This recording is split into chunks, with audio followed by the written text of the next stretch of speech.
Hello everyone and welcome to Tech Fix Flicks. And welcome to part 3 of our Ditch the Disc series, in which we digitise our collections of physical media to provide a best of both worlds option in which we can continue to own physical discs, yet archive them in favour of digital versions we create.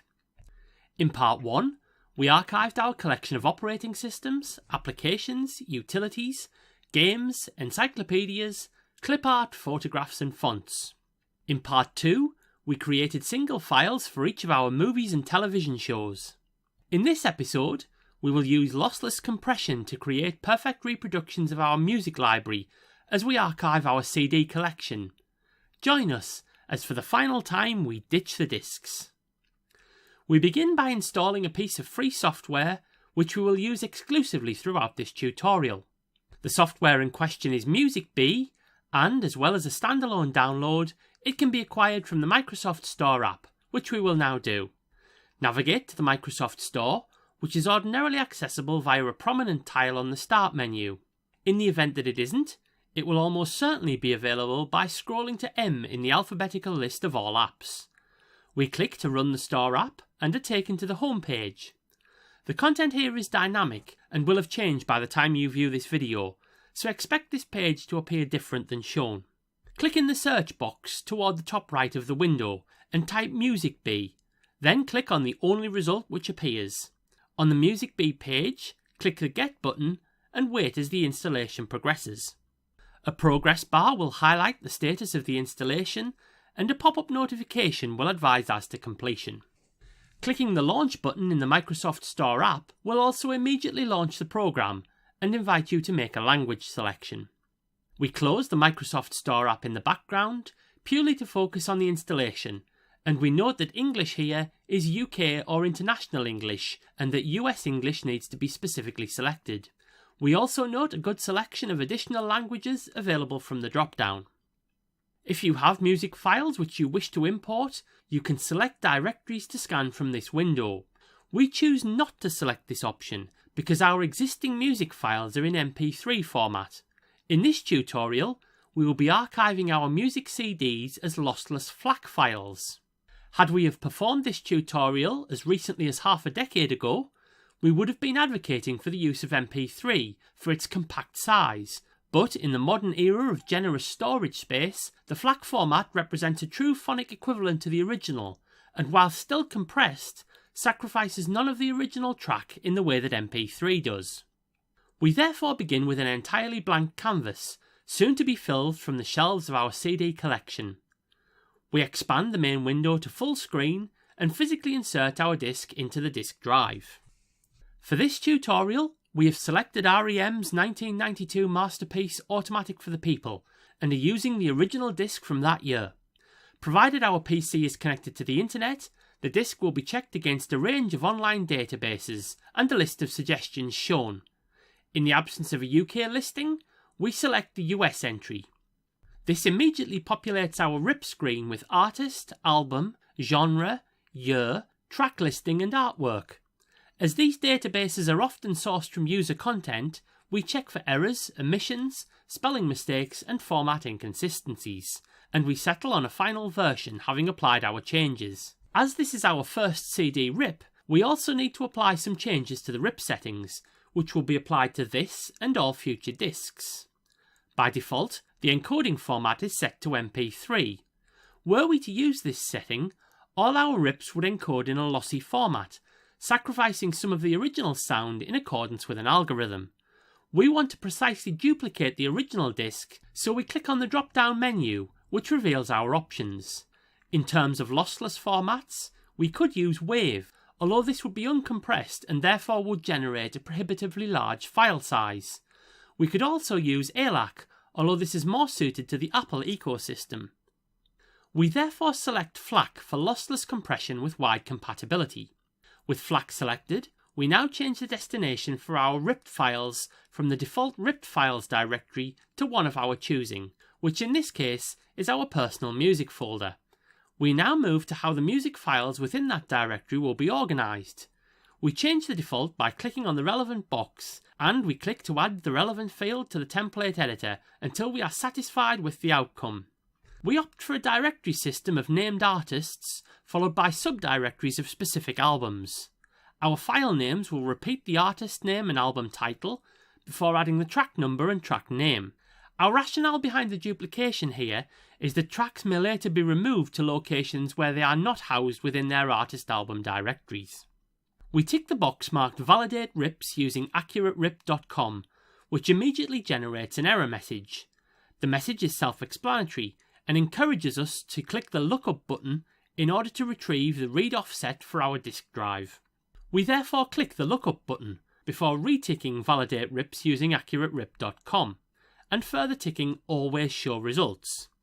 We select an appropriate RIP speed, in this case maximum, and we save our choices by clicking the Save button. We now return to the RIP screen, and with the revised settings applied, we are ready to RIP. We click the Start RIP button and the process begins. We can see the progress of the RIP next to the entry for individual tracks. The speed of the RIP will gradually increase as the limits of the hardware and the disk are tested, and the duration of the RIP will be adjusted to reflect the hardware speed. Once a track is ripped, it will be verified. On occasion, verification will fail, and MusicBee will endeavour to recover from errors. This will inevitably add further time to the ripping process. Once a track is ripped, MusicBee will progress to the next. The RIP will be compared to the database at the conclusion of the process. We think our tinkering with album and track info is the likely source of the inaccuracies reported here.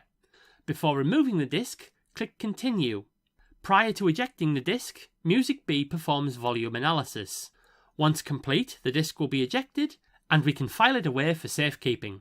We now have a perfect digital duplicate, and we can therefore ditch the disk. We can also close the RIP window by clicking on the close icon.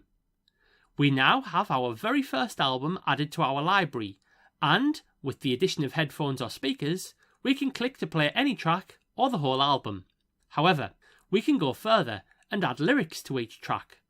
We right-click on the album cover, then select Auto Tag by Track from the menu which appears. We then move rightward and select Update Missing Lyrics, which opens up a dialog box containing the list of tracks to be checked. We click Proceed, and those tracks whose details are matched in the database are amended to include their lyrics. Right-click on a specific track and click on Edit, then select the Lyrics tab in the box which appears, and the lyrics for the track will be shown. There are various playback options from Play Now to Play Next to Play Last. We can view our source files by right-clicking on a track and from the menu which appears, selecting Search, then moving right and selecting Locate in Windows Explorer. Here we see the 12 files we have just created.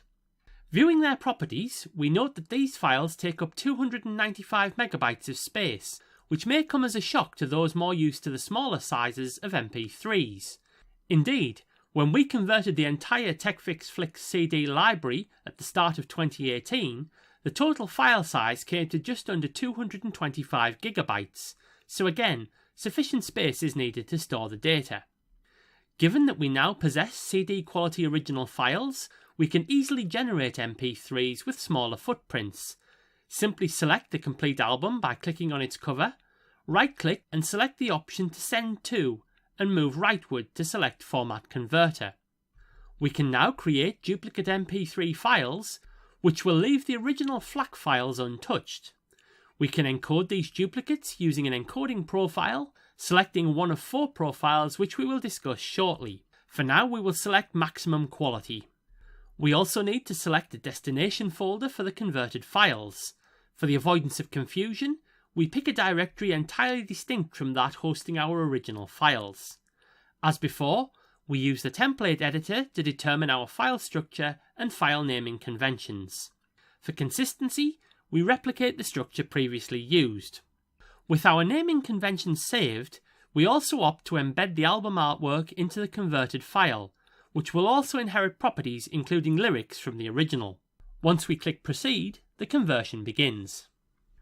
We are advised that encoding is in progress and notified as each track is completed. Once the encoding is complete, the window disappears and we are returned to the main screen. Now for some comparisons.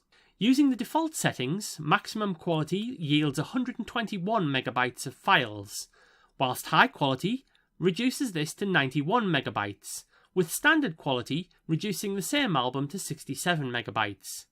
These and many other options can be configured from the settings menu, accessible from the icon in the upper left corner by selecting Edit Preferences from that menu. From the preference screen, select File Converters and note the bit rates applicable at each quality setting. Whilst in the settings menu, it's worth exploring the vast array of options and plugins available. Another favourite feature of ours is the Music Explorer tab, which adds context and visuals to the library. Now, with one album ripped and one disc ditched, it's time to digitise the whole library. That ripping project back in January 18 took us 8 solid days of pure ripping, so even a moderately sized collection represents a huge undertaking. We wish you luck in your endeavours. With that, our project to ditch the discs is complete. Over the course of the past 3 tutorials, we have archived our music, movies and data, and our discs can now remain proudly on display whilst their digital doubles perform the heavy lifting. Thanks for staying with us during the project, and look out for more content coming soon. Thank you for watching this tutorial. Hopefully you found it useful. If you can provide a better, faster or more economical solution, let us know in the comments. We'd love to hear from you. If you'd like more, you are very welcome to subscribe to the TechFixFlix YouTube channel by clicking on the subscribe button. Subscription is of course entirely free and provides easy access to all of the videos posted here. Clicking on the neighbouring bell icon means you will be notified whenever a new video is posted. You can also keep in touch by following the official TechFixFlix Twitter account. Until your next TechFix, goodbye.